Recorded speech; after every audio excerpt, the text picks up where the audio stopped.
নমস্কার। আজকে আমি আপনাদের সাথে একটা শ্রীশ্রীমদ্ ভগবদ্গীতার শ্লোক নিয়ে আলোচনা করব।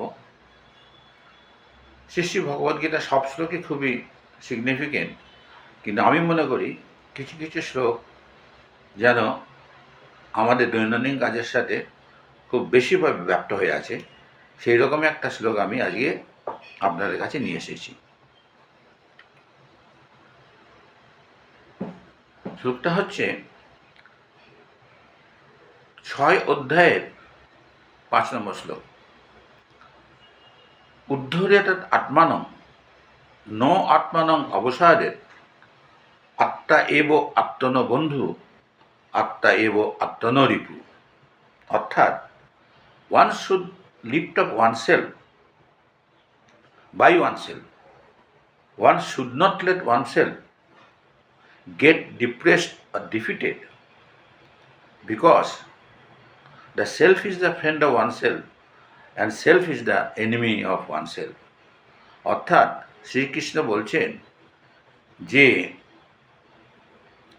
আমাদের মধ্যে যখন কোনো অবসাদ আসে তখন আমাদের মধ্যে যে আত্মা, সেই আত্মাকে দিয়েই ওই অবসাদগ্রস্ত অবস্থা থেকে আমাদের মুক্তি পেতে হবে। এবং ওই অবসাদগ্রস্ত মুক্তি থেকে যদি আমরা মুক্তি না পাই, তাহলে আমরা পরবর্তীকালে আমাদের যে কাজকর্মগুলো আছে সেগুলো ঠিকমতো করতে পারবো না। যদি আমাদের ওই আত্মা আমাদের অবসাদগত অবস্থা থেকে মুক্তি এনে দিতে পারে, তবে সে আমাদের বন্ধুর কাজ করবে। কিন্তু সে যদি আমাদের ওই অবসাদগত অবস্থা থেকে মুক্তি না এনে দিতে পারে, তাহলে কিন্তু সে আমাদের শত্রুর কাজ করবে। আত্মাইব আত্মন বন্ধু আত্মাইব আত্মন রিপু। এ ব্যাপারে একটা কথা আপনাদের বলতে চাই। আপনারা সবাই জানেন যে আমাদের মধ্যে 3টে গুণ কাজ করে। একটা সত্য, রজ, তম। তার মধ্যে যে রজগুণ, এই রজগুণটা হচ্ছে ভয়ঙ্কর। সে আমাদের মধ্যে সবসময় আলস্য, নেগলিজেন্স এবং নিদ্রাতে আমাদের আবৃত করে থাকে। এবং এই রজগুণের থেকে মুক্তি পাওয়ার একমাত্র উপায় হচ্ছে সত্যগুণ, অর্থাৎ ভগবানের উপরে নির্ভর করে থাকা। যদি আমরা ভগবানের উপরে নির্ভর না করি, তাহলে আমাদের ভেতরে যে আত্মা আছে, সেই আত্মা কিন্তু আমাদের ওই অবসাদগ্রস্ত অবস্থা থেকে মুক্ত করবে না। এবং দিনে দিনে আমরা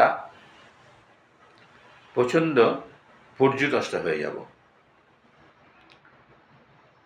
এইখানে সাম্প্রতিককালে আমি একজনের একটা লেখা পড়েছিলাম। উনি বলেছিলেন যে আমিও একটা সময় খুব ডিসইন্টারেস্টেড ছিলাম। আমিও কোনো কাজ ঠিকমতো করতে ইচ্ছে করতো না। একটা আলস্য সবসময় আমাকে কাজ করতো। কিন্তু এই শ্লোকটা যেন আমার মধ্যে একটা ব্রুটালি অনেস্ট বা নির্মম সত্যতার কাজ করেছে। এই শ্লোকটা যেন আমাকে সামন পাঠিয়েছে যে তোমার যে এন্থুসিয়াজম আছে, সেই এন্থুসিয়াজম দিয়ে কাজ শুরু করো। যদি তুমি এন্থুসিয়াজম দিয়ে কাজ শুরু না করো, তাহলে কিন্তু তুমি জীবনের সব ক্ষেত্রে পরাজিত হয়ে যাবে। অফিস বলো, কাছারি বলো, বাড়ি বলো, সমস্ত জায়গাতে কিন্তু তোমার হিতাহিত বা ফল ভালো হবে না। সেই কারণে এই শ্লোকটা আমার জীবনে এমন একটা ভালো কাজ করেছে যে আমি বর্তমানকালে যথেষ্ট সুখী আছি, ভালো আছি, এবং আমার চারিদিকে যথেষ্ট উন্নতি হয়েছে। এর মধ্যে উনি আরেকটা কথা বলেছেন যে এই অবসাদগ্রস্ত অবস্থা থেকে মুক্তি পাওয়ার জন্যে কিন্তু কোনো রেডিমেড পিল পাওয়া যায় না। অর্থাৎ বাজার থেকে একটা পিল কিনে নিয়ে এলাম আর খেয়ে নিলাম, তাহলেই হবে না। এই অবসাদগ্রস্ত অবস্থা থেকে মুক্তি পাওয়ার জন্যে একমাত্র আমাদের আত্মার উপরেই নির্ভর করতে হবে, এবং এই আত্মাই আমাদের এই অবস্থা থেকে মুক্তি দিতে পারে। আমার এই আলোচনাটা যদি ভালো লাগে, তাহলে আপনারা দয়া করে জানাবেন।